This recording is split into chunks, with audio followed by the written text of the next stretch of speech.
దేవునికి స్తోత్రములు. మీ అందరికీ నా వందనములు. ఈరోజు దేవుని వాగ్దానము, నీ పనుల భారము యెహోవా మీద నుంచుము, అప్పుడు నీ ఉద్దేశములు సఫలమగును. సామెతల గ్రంథం 16వ అధ్యాయం 3వ వచనం. పరిశుద్ధుడైన మన తండ్రి అయిన యెహోవా మనతో సెలవిచ్చినదేమనగా, నీ పనుల భారం యెహోవా మీద నుంచుము, అప్పుడు నీ ఉద్దేశములు సఫలమగును అని.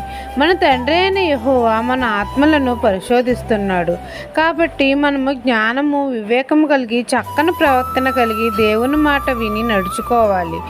మనమందరము దేవుని ఉద్దేశములు మన చెవిని యొగ్గి దేవుని నుండి అనేకమైన మేలులు పొందాలి. మన పనుల భారము యెహోవా మీద ఉంచినప్పుడు తండ్రి మన ఉద్దేశములు సఫలం చేస్తాడు. మన మార్గంను యెహోవాకు అప్పచెప్పాలి. అప్పుడు తండ్రి మన ఉద్దేశములు సఫలము చేసి తండ్రి మన నడతను స్థిరపరుస్తాడు. తండ్రి మనల్ని తన రాజమార్గంలో నడిపిస్తాడు. ఈ దిన వాగ్దానము మీ నా